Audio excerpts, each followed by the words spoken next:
So hello everyone, welcome to Pi School. आपका स्वागत है आज के सेकंड लेक्चर में। रियल नंबर का सेकंड लेक्चर आज हम लोग शुरू करने जा रहे हैं। पहले लेक्चर में हमने 1 से लेकर के 16 तक के सवाल किए थे। आप लोगों को पता ही होगा कि ये जो सीरीज चल रही है, ये क्वेश्चंस पीवाई क्यूज की सीरीज चल रही है। इसमें हम लोग प्रीवियस ईयर में जितने भी सवाल आए हुए हैं, जो इंपॉर्टेंट वाले सवाल हैं उन सबको करने वाले हैं। तो वही सीरीज का ये सेकंड और आखिरी लेक्चर है। रियल नंबर इस लेक्चर में ख़त्म हो जाएगा, फिर आपका अगला लेक्चर दूसरे चैप्टर का शुरू किया जाएगा। ऐसे ऐसे करके ना हम लोग सारे चैप्टर का सीरीज कवर करेंगे और सारे पी वाइज क्यूज को देखेंगे। और आई एम श्योर कि इस अगर ये सारे पी वाइज आप कर लेते हैं तो आपके रिजल्ट में मतलब कि काफ़ी सुधार आने वाला है। सो चलिए शुरू करते हैं। तो पहला सवाल है इसका, मतलब क्वेश्चन नंबर 17, कि two numbers are in the ratio 2:3 and their LCM is 180। What is the HCF of these numbers. अभी तक तो आपने डायरेक्ट नंबर देखा था ना, इस बार पहली बार ये किस में दे दिया है, इस बार पहली बार ये रेशियो में दे दिया है। तो डरने वाली कोई बात है नहीं। रेशियो में देने का मतलब है कि हम मान लेते हैं कि ये दो नंबर क्या है। जैसे कि मैं मान लेता हूँ कि let two numbers are 2x and 3x respectively. ये तो आपको पता है कि जब भी आप कोई नंबर को रेशियो में से बाहर निकालते हो तो उसके साथ एक वेरिएबल को चिपकाना पड़ता है। इसका रीज़न भी आपको पता है, बिकॉज रेशियो जो होता है ना वो एक सिंप्लीफाइड फॉर्म होता है। तो उससे जब बाहर निकालते हैं तो हमको पता नहीं होता ना कि वो नंबर 2 होगा कि 2 के टेबल में या मल्टीपल में कुछ और होगा। तो इसीलिए उसके साथ ना हमेशा एक्स या फिर कोई भी अपने मन से एक वेरिएबल को अटैच करके रखा करो, तो ज़्यादा बेटर होता है। अब देखिए, एलसीएम दिया हुआ है। एलसीएम किसका दिया हुआ है भाई? तो एलसीएम 2x और 3x का दिया हुआ है, और वो कितना दिया है? 180 दिया हुआ है, 180 दिया हुआ है। आपसे उसका एचसीएफ पूछ रहा है, तो आपको फॉर्मूला तो पता है ना कि LCM into HCF is equal to product of two numbers. Problem यह है कि यहाँ पे प्रोडक्ट करोगे नहीं, यहाँ पे एक दिमाग लगाओगे। तुम 2x और 3x का एलसीएम निकालोगे। अब कहोगे सर 2x और 3x का एलसीएम क्या होगा? तो 3 और 2 का एलसीएम तो आपको पता है कि 6 होता है, और x का एलसीएम x ही होगा। यहाँ पे x स्क्वायर नहीं करना है गलती से। ऐसा नहीं करना कि इनको मल्टीप्लाई करके एक्स स्क्वायर कर देना है, फिर वो कॉम्प्लिकेटेड हो जाएगा। आप सिंपली इन दोनों का एलसीएम निकालिए, और एलसीएम का मतलब होता है कि जो दोनों में है उसको एक बार लेते हैं, और जो दोनों में नहीं है उसी का प्रोडक्ट करते हैं। तो एक्स दोनों में था तो इसको एक बार लिया, और 2 और 3 का एलसीएम लिया 6x। अब यही 6x किसके बराबर होगा? 180 के बराबर होगा। तो यहाँ से x का वैल्यू निकल के आ जाएगा हमारा 180 डिवाइडेड बाई 6, दैट इज़ 30।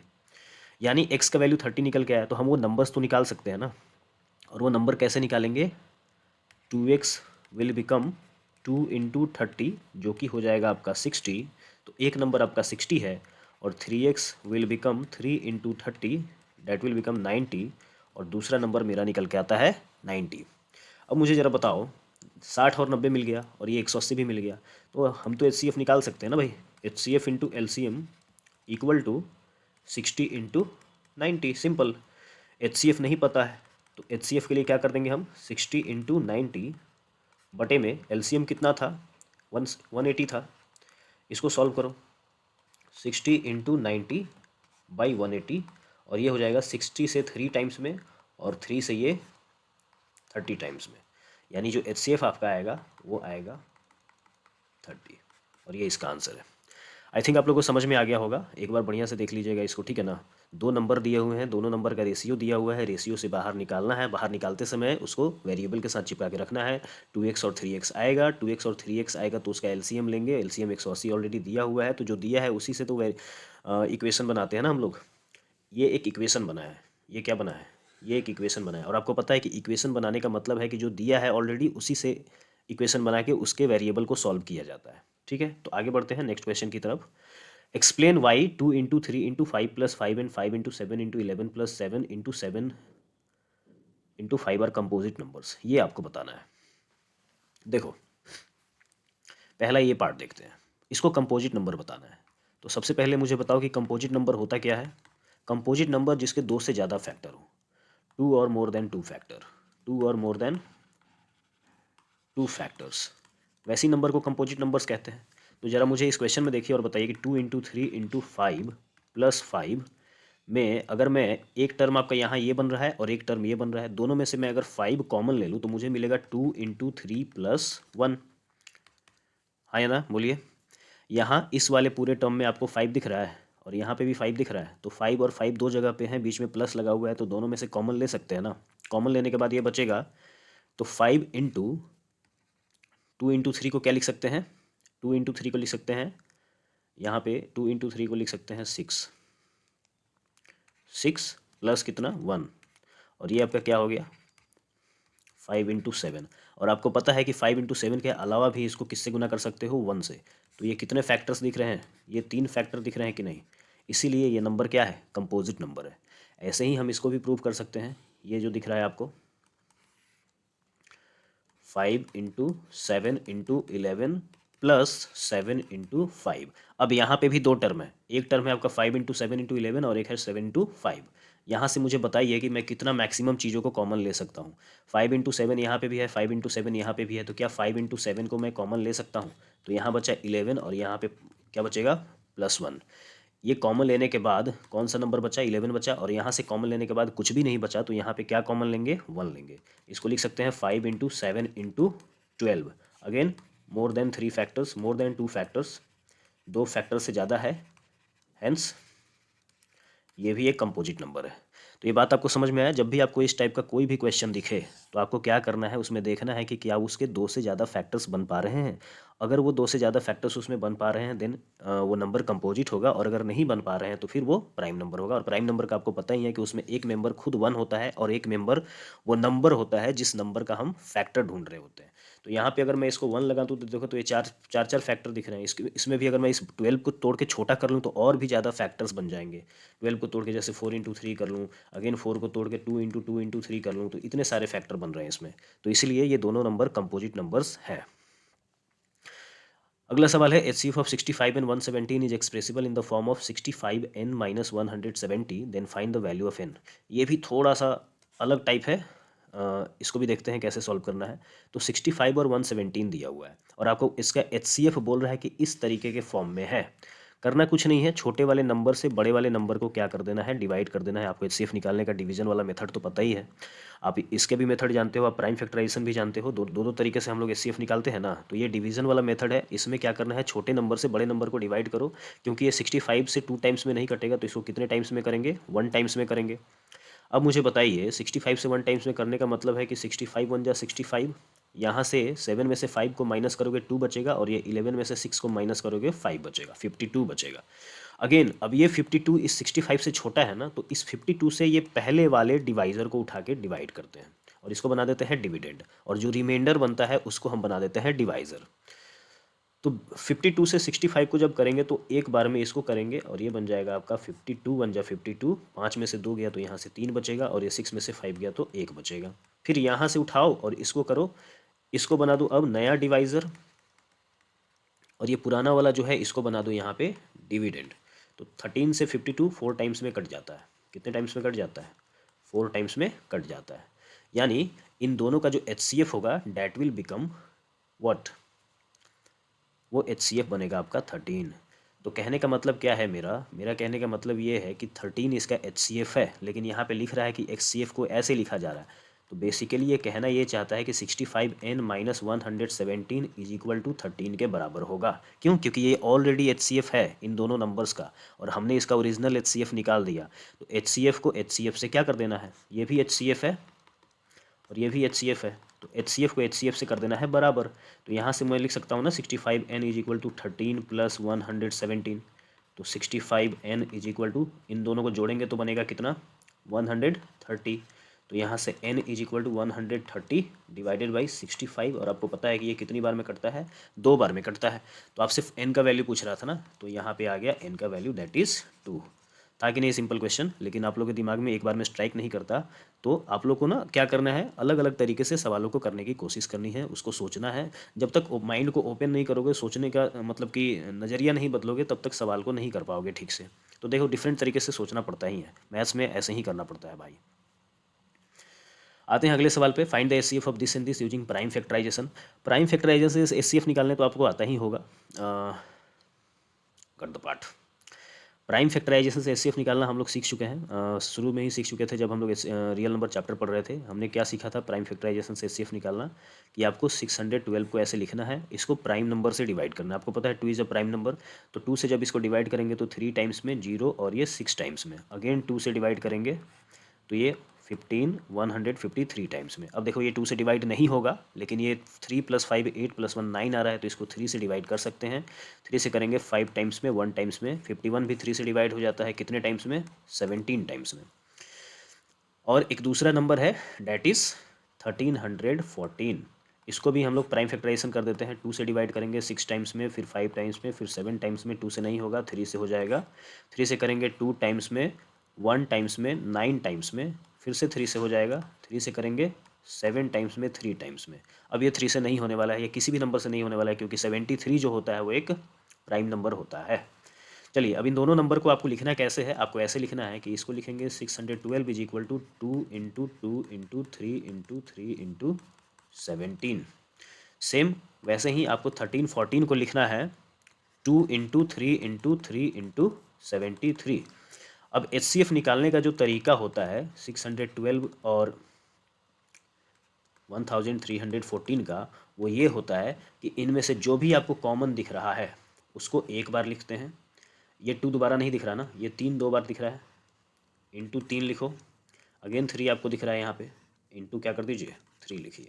और जो कॉमन नहीं होते हैं उनको नहीं लिया जाता है। तो 3 2 जा 6, 6 3 जा 18, इन दोनों नंबर का HCF जो आएगा वो कितना आएगा? 18 आएगा। ठीक है, तो 612 और 1314 का जो HCF बनेगा डेट विल बिकम 18। तो प्राइम फैक्टराइजेशन बहुत आसान है भाई, इससे जब आप सवाल करोगे तो दिक्कत नहीं होता है, कोई परेशानी नहीं होती है। चलिए, express 50-50 as product of its prime factors, is it unique? तो अगला जो सवाल पूछ रहा है वो क्या पूछ रहा है कि 5050 को प्राइम फैक्टर्स के प्रोडक्ट के फॉर्म में लिखना है और ये भी बताना है कि क्या ये यूनिक है। तो अगला सवाल क्या पूछ रहा है कि 5050 को product of its prime factors लिखना है और ये आपको बताना है कि क्या ये यूनिक है। आपने एक चीज़ पढ़ा होगा, आपने एक कॉन्सेप्ट पढ़ा होगा, fundamental theorem of arithmetic. Fundamental theorem of arithmetic, ये थ्योरम आपने पढ़ा होगा। इसके हिसाब से आपने क्या पढ़ा होगा कि every composite number can be expressed in the product of its prime and the products of is prime and the number and the composition is unique. और आपने क्या पढ़ा था कि हर एक कंपोजिट नंबर को प्राइम के प्रोडक्ट में लिखा जा सकता है और वो यूनिक होता है, वो अपने आप में सबसे अलग होता है। एग्जाम्पल के तौर पे जैसे मान लो इसी सवाल को मुझे करना है और मैं इसका प्राइम फैक्टराइजेशन कर दूँ, तो मैं इसको 5 से कर सकता हूँ, तो ये बन जाएगा 10 10। अगेन मैं 5 से कर सकता हूँ, 5 2 जा 10, 0 5 2 जा 10। 5 एक प्राइम नंबर है ना। 2 से करूँगा तो 100, वन टाइम में 101 किसी के टेबल में आता नहीं है। इसका मतलब ये है कि मैं 50 को क्या लिख सकता हूँ, 5 इंटू 5 इंटू 2 इंटू 101। या फिर आप कहिए इसी को लिख सकता हूँ 5 का स्क्वायर इंटू 2 इंटू 101। ये जो आपको दिख रहा है, ये जो सेटअप आपको दिख रहा है, ये सेटअप क्या है? ये सेटअप यूनिक है। दिस इज़ यूनिक, ये यूनिक है।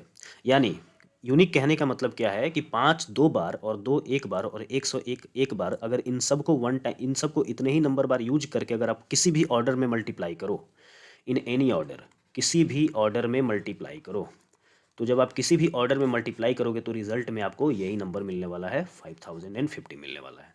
जैसे आपने 2 को पहले कर दिया, 5 को बाद में कर दिया, 5 को बाद में कर दिया और 101 को बाद में कर दिया, तो भी आपको रिजल्ट में 50-50 ही मिलने वाला है।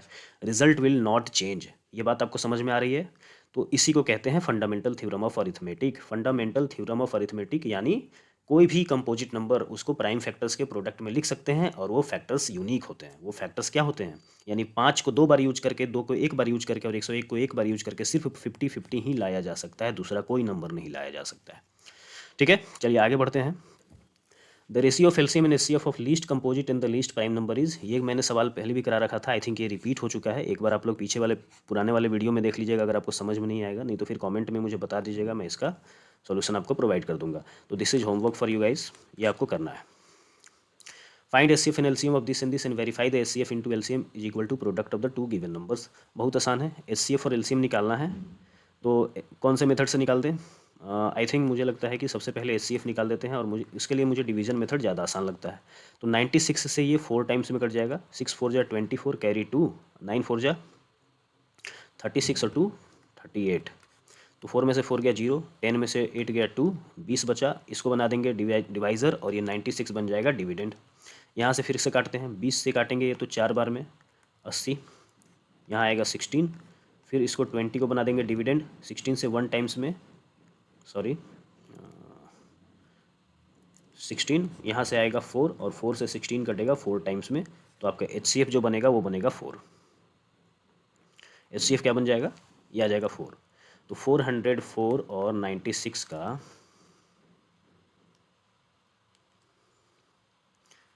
HCF of 404 and 96 is equal to 4। अब आते हैं LCM निकाल लेते हैं। LCM निकालना है, इसके लिए एक काम कर सकते हैं हम लोग, इसके प्राइम फैक्टराइजेशन को करके LCM निकाल सकते हैं। इसको 2 से करो 202 बार में, फिर से 2 से करो 101 टाइम में, 96 को कर दो 2 से 48 बार में, 2 से 24 बार में, 2 से करेंगे फिर से तो 12 टाइम्स में, 2 से करेंगे 6 टाइम्स में, 2 से करेंगे 3 टाइम्स में। आपको पता है कि LCM का मतलब, LCM कैसे निकालते हैं प्राइम फैक्टराइजेशन से, देखिए ज़रा। 404 को हम लिख सकते हैं 2 इंटू 2 इंटू 101, और 96 को लिख सकते हैं 2 into 2 into 2 into 2 into 2 into 3। ठीक है, अब देखिए इसमें ना जो चीज़ दोनों में कॉमन होता है उसको हम लोग LCM के लिए एक बार लिखते हैं। कॉमन दोनों में जो कॉमन मिलेगा उसको 1 टाइम यूज करेंगे। तो ऐसे ही यहाँ पे भी दोनों में 2 कॉमन मिल रहा है तो जितने बार कॉमन मिलेंगे उतनी बार एक बार यूज करना है, और जो कॉमन नहीं मिल रहा है, जो अकेले है, उसको गुना कर देना है। HCF में इसको हम छोड़ देते थे ना, नहीं, LCM में इसको छोड़ना नहीं है, इसको लेना पड़ता है। ठीक है ना, LCM जैसे आपको निकालना है तो जो कॉमन है उसको एक बार लेंगे, जो कॉमन नहीं है उस जितनी बार होगा उतनी बार लेना पड़ेगा। 101 एक बार है तो एक बार लेना पड़ेगा, और यहाँ पे सॉरी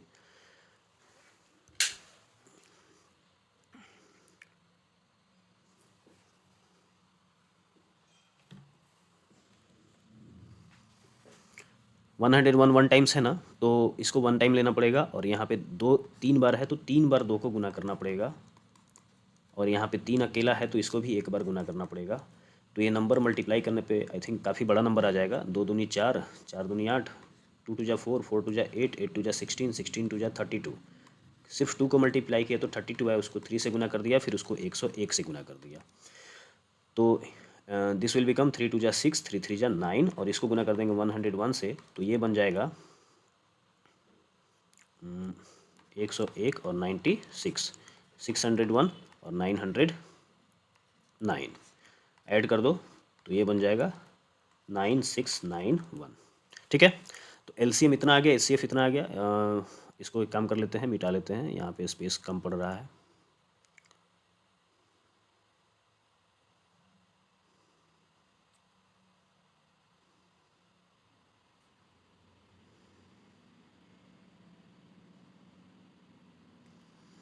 अब आते हैं इसको वेरीफाई करते हैं।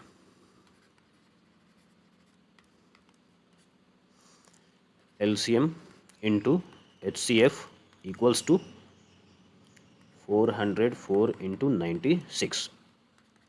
LCM कितना आया 9691 इंटू HCF कितना आया 4, और ये आपका 404 इंटू 96 है। चलिए देखते हैं, 4 1 जा 4, 9 4 जा 36 कैरी 3, 6 4 जा 24 और 3 27 कैरी 2, 9 4 जा 36 और 2 38। तो LCM इंटू HCF का प्रोडक्ट इतना आया हुआ है। लेटेस्ट सी की इनका प्रोडक्ट क्या आता है। तो 404 इंटू 96 करेंगे, 6 4 जा 24, 6 4 जा 24, 9 4 जा 36, 9 4 जा 36, इनको जोड़ देना है 4 8 7 8 3। आई थिंक कहीं गड़बड़ है, मे बी 9 चौका 36, 24, मे बी कहीं यहाँ पे गलती होगा। 101 96 606 होगा, और 909 होगा, 6969। ओ सॉरी, यहाँ पे मिस्टेक हो गया था, ये 1 नहीं होना चाहिए, ये होना चाहिए 6। अब देखते हैं, तब तो यहाँ मल्टीप्लाई में भी गलत हो गया होगा। इसको कर दो 6, 9696 इंटू 4। अब देखते हैं, 6 4 जा 24 कैरी 2, 9 4 जा 36 2 8 38 कैरी 3, 6 4 जा 24 और 3 27 कैरी 2, और ये 38 784। चलिए बिल्कुल सही जवाब आ रहा है हम लोग का। ये इसका सही आंसर है। देखिए LHS equals to RHS verified. तो क्वेश्चन थोड़ा सा लेंदी था, मतलब कि नंबर थोड़े से कॉम्प्लेक्स थे, अदरवाइज क्वेश्चन में कुछ खास पावर नहीं है। आप लोग देखिए इसमें एलसीएम और एचसीएफ का प्रोडक्ट जो आता है वो दो नंबर्स का प्रोडक्ट आता है, और इसी को हमको वेरीफाई करना था। एलसीएम और एचसीएफ आप किसी भी मेथड से निकाल सकते हो, इसमें क्वेश्चन में दिया नहीं है, तो आपको कोई कंपलसरी नहीं है कि आपको प्राइम फैक्टराइजेशन यूज करना है या जो भी यूज करना है, आपके मन में जो आता है उससे कीजिए। आंसर सही आना चाहिए और प्रोडक्ट वेरीफाइड हो जाना चाहिए, बस हमारा गोल यही होना चाहिए। एक एनसीईआरटी का सवाल है, an army contingent of 678 soldiers is to march behind an army band of 36 members in a Republic Day parade. The two groups are to march in the same number of columns, what is the maximum number of columns they can march. जब भी कोई चीज़ maximum पूछ रहा है, क्या पूछ रहा है, मैक्सिमम नंबर ऑफ पूछ रहा है, तो एक पल के लिए समझना कि यहाँ पे एच ही आपसे पूछ रहा है। क्या पूछ रहा है, एच पूछ रहा है। एग्जाम्पल में देखिए, आर्मी कंटिजेंट जो कि 678 सोल्जर्स हैं उसमें, उनको is to march behind an army band of 36 members. एक बैंड में मार्च करना है जिसमें 36 मेंबर्स हैं in a Republic Day parade. The two groups are to march in the same number of columns, लेकिन उनको मार्च करना है सेम नंबर ऑफ कॉलम्स में। तो सेम नंबर ऑफ कॉलम्स तो तब आ पाएगा ना जब इन दोनों का एक मैक्सिमम कॉमन पार्ट निकलेगा, और वो कॉमन पार्ट तब निकलेगा जब आप इन दोनों का क्या निकालिएगा, एच निकालिएगा। तो आपको एच निकाल देना है of 678 and 36। Division method start करेंगे, 36 से 678 को करेंगे डिवाइड, तो ये वन टाइम में होगा क्योंकि टू टाइम्स में 72 आ जाता है। तो 36 यहाँ पे लिखना पड़ेगा, यहाँ 1 आएगा, यहाँ पे 3 आएगा और ये 8 आ जाएगा। अब 36 से 318 कितने टाइम्स में आता होगा, तो ये आता है आपका 8 टाइम्स में आता है। 8 6 जा 48 कैरी 4 और 8 3 जा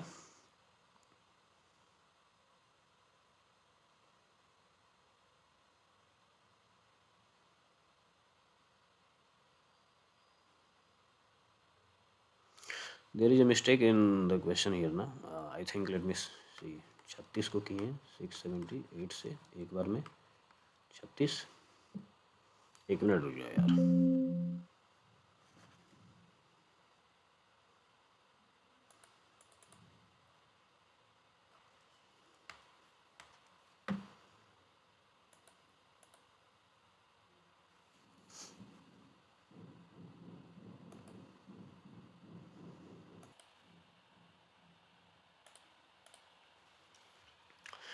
सो आते हैं अगले सवाल पे, क्वेश्चन नंबर 24। इस सवाल में दिया हुआ है, an army contingent of 678 soldiers is to march behind an army band of 36 members in a Republic Day parade. The two groups are to march in the same number of columns, what is the maximum number of columns they can march. आपसे सवाल में पूछ रहा है maximum number of columns. तो जब भी maximum number of column पूछे या कोई भी चीज़ जो मैक्सिमम आपसे पूछे, तो मैक्सिमम आपसे पूछेगा तो उससे एक चीज़ आपको बिल्कुल समझ जाना पड़ेगा कि उस आपसे एच का सवाल पूछा जा रहा है। देखते हैं, 678 सोल्जर्स हैं, उनको मार्च करना है 36 मेंबर्स के साथ एक रिपब्लिक परेड में, और वो सेम कॉलम में होने चाहिए। तो इससे आपको एच निकाल देना है, किसका किसका, you have to find H of 678 and 36। अगर हम इसको डिवीजन मेथड से निकालें तो 36 से 678 को कर देंगे डिवाइड। ये 36 से 1 टाइम्स में जाएगा क्योंकि 2 टाइम्स में 72 हो जाता है, तो वो 67 को एक्सीड कर जाता है। 7 में से 6 को माइनस कीजिएगा 1, 6 में से 3 को माइनस कीजिएगा 3, और यहाँ से 8 नीचे आएगा। 318 6 8 जा 48, यानी मुझे 8 टाइम्स में करके चेक करना पड़ेगा एक बार। 8 6 जा 48 कैरी 4, 8 3 जा 24 और 4 28 हो जाता है। जब आप इसको माइनस करोगे तो यहाँ पे 0 आएगा, यहाँ पे 3 आएगा और 30 आ गया। 30 30 से 36 को हम लोग करेंगे डिवाइड। 36 को करेंगे 1 टाइम्स में, तो यहाँ पे 30 आएगा, फिर यहाँ से 6। अब देखो ये 6 आ गया ना, इससे छोटा, तो 6 से कर दो 30 को डिवाइड, और ये हो जाता है आपका 5 टाइम्स में आपका रिमाइंडर। ये आपको काम तब तक करना होता है जब तक कि रिमाइंडर क्या नहीं आता, 0। और रिमाइंडर के ठीक ऊपर वाला जो पोर्सन होता है वही एच बनता है, यानी इनको 6 के ग्रुप में काम करना पड़ेगा। The groups are to march in the same number of columns, तो वो होने चाहिए 6 के ग्रुप में इनको काम करना पड़ेगा ताकि सेम नंबर ऑफ कॉलम्स में ये काम कर सकें। ये बोर्ड के टर्म 1 में 2017 का सवाल आया हुआ था, तो this is one of the important questions. Find the largest possible positive integer that divides इतना इतना इतना, लिविंग रिमाइंडर 5 6 एंड 7 रिस्पेक्टिवली। इस सवाल में क्या करना है, थोड़ा सा सोचिए। आपको 3 नंबर्स दिए हुए हैं और आपको एक लार्जेस्ट नंबर बताना है जो अगर इन तीनों को डिवाइड करता है तो रिमाइंडर में 5 6 और 7 आएगा। तो ऑब्वियसली आपसे एच पूछ रहा है, लार्जेस्ट नंबर पूछ रहा है ना, यानी 125 से वो छोटा होगा, 162 से भी छोटा होगा और 259 से भी छोटा होगा। करना कुछ नहीं है, रेस्पेक्टिवली का मतलब है कि 125 के लिए 5 दिया हुआ है, 162 के लिए 6 दिया हुआ है और 259 के लिए 7 दिया हुआ है। अब देखते हैं इसको सॉल्व करने के पहले ना तुम एक काम करो, 125 में 5 को ऐड कर दो तो ये बन जाएगा 130। 162 में 6 को ऐड कर दीजिए, दिस विल बिकम 168 और 259 में 7 को ऐड कर दीजिए तो ये बन जाएगा 6 और 266 बन जाएगा। ये तीनों का आपको निकालना है HCF, तीनों का HCF निकालना है। मैंने रिमाइंडर को पहले क्यों जोड़ा, ताकि जब मैं HCF निकालूं तो जो नए नंबर बने हैं वो कम्प्लीटली कट जाएं। ये नंबर ना कटेगा कम्प्लीटली, ये थोड़ी कटने वाला है, क्योंकि जब आप इसको डिवाइड करोगे तो रिमाइंडर 0 आएगा, लेकिन इसको डिवाइड करोगे तो रिमाइंडर कितना आएगा, 5 आएगा।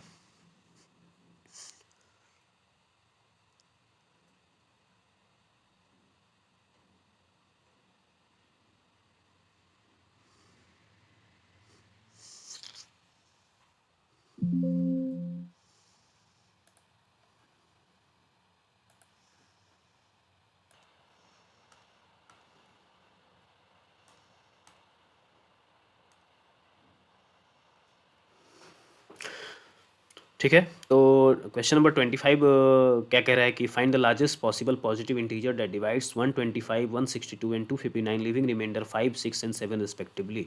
रिमाइंडर का मतलब आपको क्या पता है, रिमाइंडर का मतलब होता है एक्स्ट्रा। रिमाइंडर का मतलब होता है एक्स्ट्रा, यानी ये नंबर एक्स्ट्रा है, इसको वहाँ पे नहीं होना चाहिए था। इट मीन्स इसमें ये जो दिख रहा है इसमें 5 एक्स्ट्रा है जिसमें 5 नहीं होना चाहिए था। और आपसे लार्जेस्ट नंबर पूछ रहा है, इट मीन्स आपसे HCF पूछ रहा है, बट HCF 125, 162 और 259 का नहीं पूछ रहा है। HCF आपसे जो एक्स्ट्रा नंबर है उसको हटाने के बाद जो नंबर बच रहा है उसका पूछ रहा है। यानी हमको करना कुछ नहीं है, 125 में से माइनस कर देना है 25 को तो मेरे पास बचेगा 120। ऐसे ही 162 में से माइनस कर देना है 6 को तो बचेगा 112 में से 6 गया तो 6 बचा, और ये 5 156 बचेगा। 259 में से माइनस कर देना है 7 को तो बचेगा 252। ये नंबर है, इसको एक्चुअल में डिवाइड करना है, यानी HCF भी इन्हीं नंबर्स का निकालना है। तो HCF इन नंबर का कैसे निकाला जाए, एक तो मेथड आपके पास है कि आप इसका प्राइम फैक्टराइजेशन कर लीजिए, एक दूसरा मेथड है कि आप इसको लॉन्ग डिवीजन से कर लीजिए। तो मुझे लॉन्ग डिवीजन ज़्यादा अच्छा लगता है, आपको अगर प्राइम फैक्टराइजेशन ज़्यादा अच्छा लगता है आप उससे कर सकते हो। देखो 120 से 156 को डिवाइड करो, अब जहाँ 3 नंबर होते हैं उनमें जो सबसे छोटा होता है उससे जो बड़ा होता है उसको डिवाइड कर लेना चाहिए। तो इन तीनों नंबर में सबसे छोटा है 120 और इससे बड़ा है 156। मैंने इससे किया 1 टाइम में 120, यहाँ से मुझे मिला 36, फिर इससे किया मैंने 120 को तो यहाँ से हो गया 3 टाइम्स में, क्योंकि 3 4 जा 12 होता है और ये ज़्यादा हो जाएगा, तो 6 3 जा 18, कैरी 1, 3 3 जा 9 और 1 10, यहाँ से आपको मिलेगा 12। 12 से ये 36 3 बार में कट जाता है, तो मोस्ट प्रोबेबली इसका आंसर 12 होना चाहिए। वैसे हम लोग एक बार चेक कर लेते हैं कि 12 से 252 कटता है कि नहीं कटता है। तो कट जाता है, 12 2 जा 24 होता है, यहाँ से 1 आया और ये 2 आया और 12 1 जा 12, तो हो गया। इनका HCF आता है 12, यानी लार्जेस्ट पॉसिबल पॉजिटिव इंटीजर जो बनेगा, largest possible positive integer, largest positive integer ये बनेगा आपका 12, यही इसका आंसर है। 12 से जब इनको डिवाइड करोगे तो 12 से ये 10 टाइम्स में डिवाइड होता है, रिमाइंडर 5 बचेगा। यहाँ से ये 12 से ये कितनी बार में होता है, 12 एकम 12 और 12 या 36, 13 टाइम्स में होगा और रिमाइंडर आपका 6 बच जाएगा। तो सारे सवाल इससे हो जाएंगे। ठीक है, आते आगे बढ़ते हैं अब। Given that root 2 is irrational, prove that 5 + 3 root 2 is an irrational number. 2018 का क्वेश्चन है, इसमें ना आपको ये चीज़ गिवन होता है, इसको आपको प्रूफ करने की ज़रूरत नहीं पड़ती है। जैसे कि क्वेश्चन में दिया हुआ है, गिवन क्या है, गिवन है रूट 2 इज इरेशनल, ये सवाल में दिया हुआ है, और हमको प्रूफ क्या करना है, डेट 5 + 3 रूट 2 इज इरेशनल। मान लेते हैं let 5 + 3 root 2 is a rational number. थोड़ी देर के लिए हम क्या मान लेते हैं कि 5 + 3 रूट 2 रेशनल है। आपको पता है कि कोई भी रेशनल नंबर जो होता है that can be expressed in the form of P/Q, जिसको किस में एक्सप्रेस कर सकते हैं, P/Q में कर सकते हैं। इसका मतलब ये है कि 5 + 3 रूट 2 को हम लिख सकते हैं P/Q। अब मुझे बताइए यहाँ से मैं क्या कर सकता हूँ, क्या मैं यहाँ से ऐसे लिख सकता हूँ, इस 5 को इधर लेके जा सकता हूँ, तो ये बचेगा 3 रूट 2 और ये आ जाएगा आपका P/Q -5। उसके बाद एक और काम कर सकता हूँ, ये 3 इसके साथ मल्टीप्लाई हो रहा है, इसको भी इधर लेके जा सकता हूँ। सपोज पहले इसको सॉल्व कर लो, ये हो जाएगा आपका क्यू पी प्लस 5Q। अब यहाँ से तुम 3 को भेज दो, तो 3 को भेजोगे तो एक तरफ बचेगा √2 और एक तरफ हो जाएगा P प्लस 5Q बटा 3Q। ये तो आपको पता है कि ये जो नंबर है ये कैसा नंबर है, ये नंबर आपका रेशनल है क्योंकि ये P/Q के फॉर्म में है। लेकिन √2 क्या है, √2 इरेशनल है, ये इरेशनल है, ये नंबर इरेशनल है।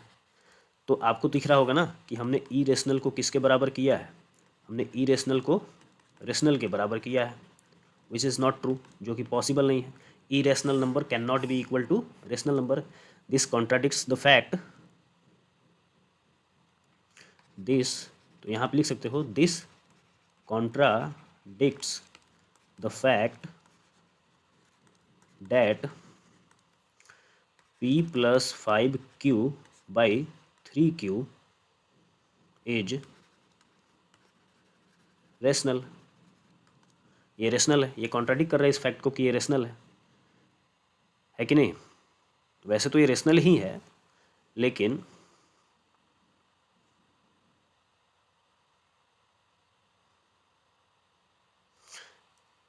बस ये कॉन्ट्राडिक्ट वाला पार्ट हटाइए आप लोग, इसको हम लोग वो कर देते हैं। यहाँ से आप लोग लिख सकते हैं इरेशनल और रेशनल आपस में बराबर नहीं होते हैं। इसका मतलब क्या है कि इसको भी इरेशनल होना पड़ेगा। सो जो हमने इनिशियल माना था इरेशनल, आप ये लिख सकते थे कि this contradicts the fact that, this contradicts the fact that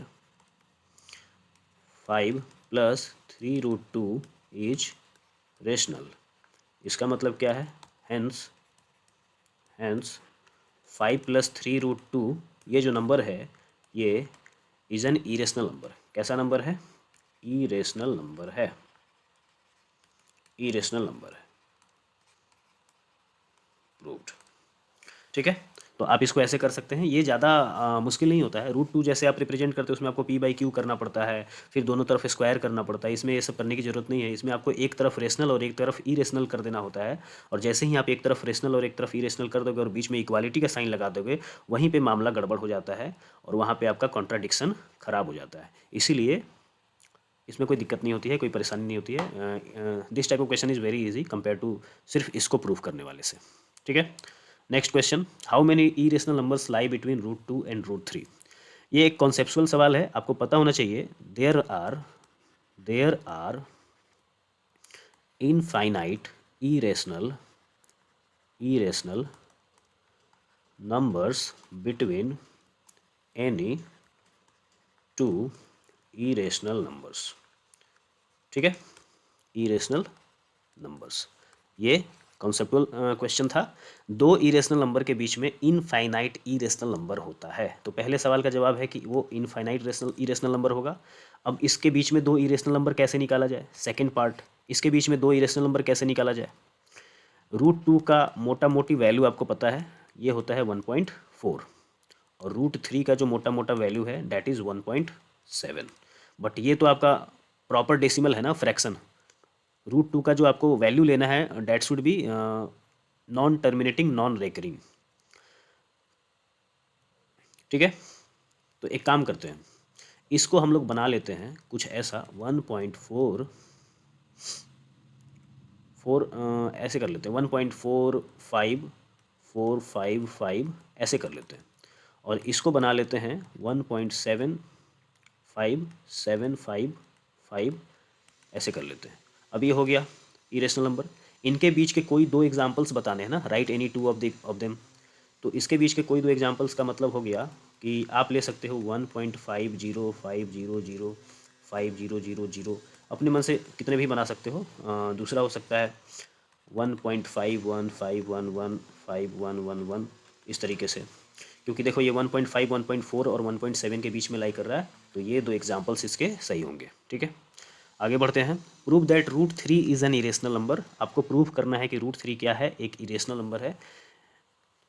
इसके 2-4 सवाल होंगे, तो मैं इसमें से एक प्रूफ करके बता देता हूँ, बाकी आप लोगों का होमवर्क रहेगा, आप लोग इसको कीजिएगा। घर पे, ठीक है, और मुझे इसका आंसर भेजिएगा, ठीक है। सो लेट अस सी क्वेश्चन नंबर 28। इसमें दिया हुआ है √3 को इरेशनल प्रूफ करना है। पहले हम लोग को क्या करना पड़ेगा, हम लोग को मानना पड़ेगा let √3 is a rational number. हमको क्या मानना पड़ेगा कि √3 क्या है, एक रेशनल नंबर है। तो रेशनल नंबर होगा तो इसको हम लिख सकते हैं p/q के बराबर। It can be written in the form of p/q where, जहाँ पे p and q are coprime एंड q is not equal to 0। Rational number की यही परिभाषा होती है ना कि p और q को प्राइम होते हैं और q किसके बराबर नहीं होना चाहिए, तो q 0 के बराबर नहीं होना चाहिए। बिल्कुल सही। आगे आपको क्या करना है, squaring both side, squaring both the sides, दोनों साइड आपको स्क्वायर कर देना है, ठीक है। तो दोनों साइड जब स्क्वायर करोगे तो √3 का स्क्वायर हो जाएगा इधर, और इधर हो जाएगा p/q का स्क्वायर। ये आपका आएगा 3 इक्वल टू p²/q²। इसको लिखोगे तो q² को इधर भेजोगे तो 3q² लिखोगे इक्वल टू p² लिखोगे। अब एक बात मुझे बताओ, 3q² इक्वल्स टू p² में ज़रा मुझे बताइए,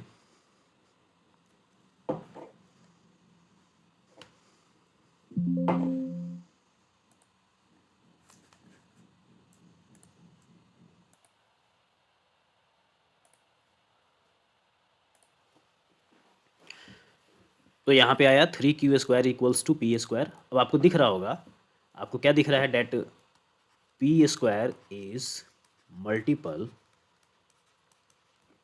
ऑफ 3। तो p² किसका मल्टीपल दिख रहा है, ये जो 3 है ये p² को डिवाइड करेगा कि नहीं करेगा, करेगा।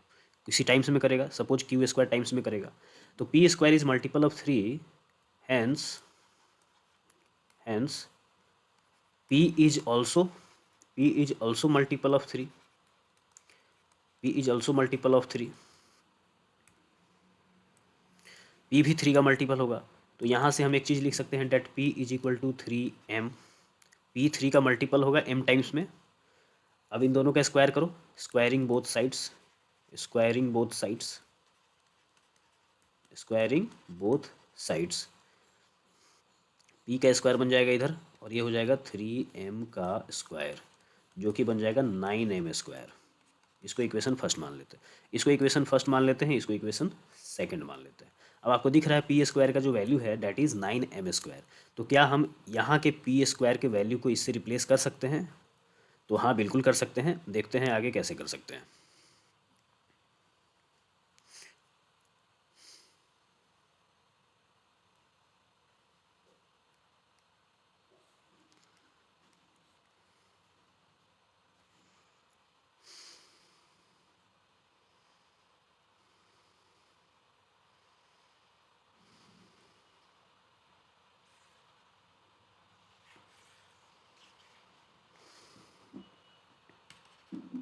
सो यहाँ पे 3q² इक्वल्स टू p², और हमने p² का वैल्यू देखा था कि 9m² था, इसको रिप्लेस कर देते हैं। ये बन जाएगा 3q² इक्वल्स टू 9m²।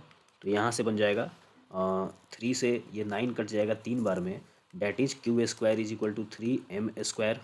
अब आप ये सेम कहानी लिख सकते हो, सेम कहानी लिख सकते हो कि q² is multiple of 3, hence q is also multiple of 3। तो यहाँ से ये लिख सकते हो। इसका मतलब क्या है, इसका मतलब ये है कि p और q के इसका मतलब ये है कि p और q के एक कॉमन मल्टीपल है या कॉमन फैक्टर है। बोलो क्या हो जाएगा, p और q का कॉमन फैक्टर है, कॉमन फैक्टर इज 3, क्योंकि q को भी 3 डिवाइड कर देता था और p को भी 3 डिवाइड कर देता है। इसका मतलब ये हो गया कि p और q को प्राइम नहीं है, that p and q are not coprime, p and q are not coprimes. लेकिन हमने तो ऊपर माना था कि p और q को प्राइम होता है, p/q में p और q को प्राइम होता है, और q किसके बराबर नहीं होता, 0 के बराबर नहीं होता। तो ये हमारे फैक्ट को कॉन्ट्राडिक्ट कर रहा है। और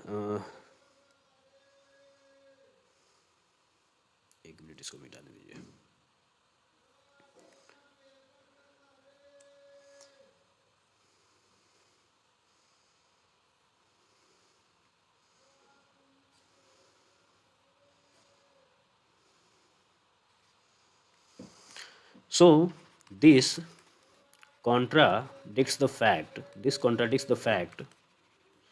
fact that P and Q are co-primes. को-प्राइम्स हो ही नहीं सकता जब उसके दो से ज़्यादा फैक्टर हो जाएंगे, फिर वो कंपोजिट नंबर हो जाने चाहिए ना। तो P और Q को-प्राइम है, यानी हमारा इनिशियल एजम्पशन गलत है।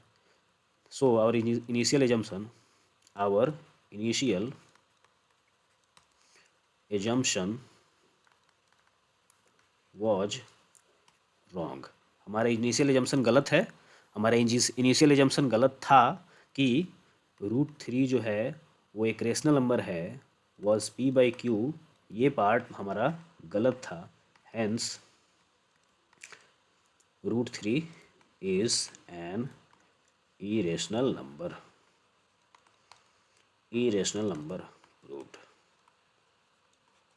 ठीक है, तो हमारे इनिशियल एजम्पशन गलत था, इसलिए √3 एक रेशनल नंबर नहीं होगा बल्कि एक इरेशनल नंबर होगा, और ये आपका यहाँ पे प्रूफ होता है। तो इसके आगे का सवाल है जिसमें √5 है, इसको आपको करना है होमवर्क में, खुद से करना है। इसके आगे का सवाल फिर √3 को भी आपको होमवर्क में ही करना है। 31 प्रूव दैट इतना is an irrational number given that √3 is irrational number. इस पर एक सवाल मैंने बना रखा है। इस पर एक सवाल मैंने कौन सा बता रखा था आपको, आई थिंक ये बता रखा था। क्वेश्चन नंबर 26 और क्वेश्चन नंबर जो 31 है, ये दोनों सेम है लाइक 26, तो ये भी आपको घर में होमवर्क में बनाना है। Define irrational number and prove that इतना is irrational number. This also irrational number का डेफिनेशन आपको पता है, उसको डिफाइन करना है और इसको प्रूव करना है। नोइंग दैट √5 इज इरेशनल, जिसमें आपको पता है कि √5 क्या है, इरेशनल है। दिस इज ऑल्सो होमवर्क, ये भी एनसीईआरटी बोर्ड में आया हुआ है। ये अगेन होमवर्क आप लोग को कर लेना है। एक लास्ट क्वेश्चन है असर्शन और रीजन बेस्ड क्वेश्चन, जिसमें आपको बोर्ड में पता है कि इस बार assertion and reason based question आने वाला है, प्लस प्रैक्टिकल क्वेश्चन आने वाला है, जिसको हम लोग बोलते हैं कि डे टू डे लाइफ से जो रिलेटेड सवाल होते हैं उस पर बेस्ड क्वेश्चन आता है। इसमें स्टेटमेंट ए दिया हुआ है जिसको असर्शन कहा जाता है, और स्टेटमेंट आर यानी रीज़न। स्टेटमेंट ए को पढ़ना होता है और उसका रीज़न चेक करना होता है कि रीज़न उसको डिफाइन करता है कि नहीं करता है। उसके हिसाब से 4 ऑप्शंस दिए होते हैं और उसको सॉल्व करना होता है। तो चलिए देखते हैं कि क्या है सवाल में। If product of 2 numbers is this and their HCF is 17 then their LCM is 340। Basically क्या कह रहा है कि दो नंबर का प्रोडक्ट, सपोज दो नंबर हैं ए और बी, और इनका प्रोडक्ट दिया हुआ है 5780 और इसका HCF दिया हुआ है 17। आपसे इसका LCM पूछ रहा है, तो हम लोग क्रॉस चेक कर लेते हैं कि क्या ये सही है। अगर ये इस चीज़ को LCM into HCF is equal to product A into B को सेटिस्फाई करेगा, इसका मतलब ये नंबर्स सारे जो डेटा दिए हुए हैं ये सब सही होंगे। HCF के बदले आपको रख लेना है 17, LCM आपको रख लेना है 340। सॉरी, ये क्या आ गया भाई।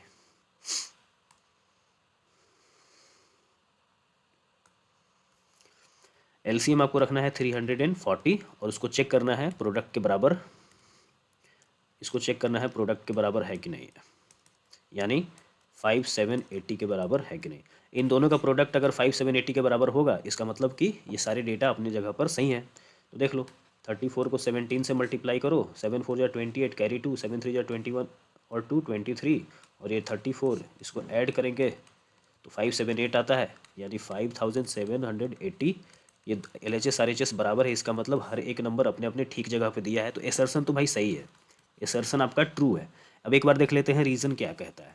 HCF is always a factor of LCM।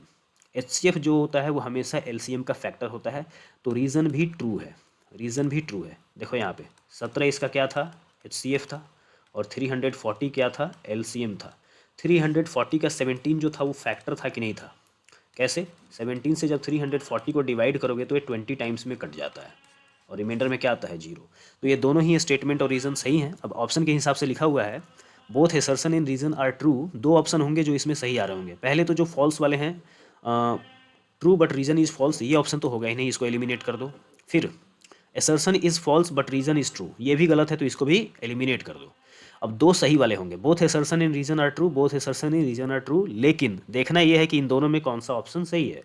But the reason is the correct explanation of the assertion. Reason जो है वो असर्शन का करेक्ट एक्सप्लेनेशन है, और दूसरा reason is not the correct explanation of assertion. Reason उसका करेक्ट एक्सप्लेनेशन नहीं है। तो आप बताइए, आपके हिसाब से क्या लगता है कि क्या होना चाहिए, ए होना चाहिए या बी होना चाहिए? रीज़न क्या उसका करेक्ट एक्सप्लेनेशन है? आपसे इसमें पूछा है कि एचसीएफ और एलसीएम का प्रोडक्ट जो होता है वो 5780 होता है। तो एचसीएफ एलसीएम के प्रोडक्ट का रिलेशन दिया हुआ है ना, क्या दिया हुआ है, इनके प्रोडक्ट का रिलेशन दिया है। यानी HCF is always a factor of LCM, ये इसको डिफाइन कर रहा है। तो ये इसको कंप्लीटली डिफाइन नहीं कर रहा। ये वाला जो आया हुआ है, ये रिलेशन आया है, क्या ये इसके कारण आया है? तो मुझे नहीं लगता इसके कारण आया है, इसलिए इसका ऑप्शन क्या होना चाहिए? Reason is not the correct explanation of option A, that is why answer इसका होगा बी। ठीक है, तो ये था आपका सवाल और यहाँ पे ख़त्म होता है रियल नंबर के सारे पी वाई क्यूज। इससे भी ज़्यादा पी वाई क्यूज हो सकते हैं, लेकिन फिर वो रिपीट कर जाते हैं और ऑलरेडी मैंने बहुत सारे इसमें रिपीटेड सवाल दिए हुए हैं। तो आपको घर पे क्या करना है, एक बार खुद से प्रैक्टिस करनी है, ये 34 के 34 क्वेश्चंस को करने हैं और अगले सीरीज़ में जो भी हम लोग सवाल लेके आएंगे उनको भी करना है। और लास्ट के 2 महीने में बस पी वाई क्यूज को सॉल्व करो, एनसीईआरटी को 2-3 बार बनाओ और आपका उसके बाद पी वाई क्यूज को करने के बाद मॉक टेस्ट वगैरह दीजिए और फिर आपका देखिए मैथ्स में कैसे 95+ आप लोग स्कोर करके आते हैं। सो टारगेट 95+, हमको अचीव करना है 95+। हम सारे चैप्टर्स के पीवाई क्यूज करेंगे उसके हिसाब से और फिर देखेंगे कि हमारी तैयारी कहाँ तक पहुँची है और कितना उसमें कमी है। उस कमियों को पूरा करना है, जो कॉन्सेप्ट छूट रहा है, नहीं आ पा रहा है, उस कॉन्सेप्ट को जाके रिवाइज करना है। एंड स्टे ट्यून्ड, और तब तक के लिए सेफ रहिए, पढ़ते रहिए और एकदम फोड़ते रहिए। ठीक है, see you in the next lecture.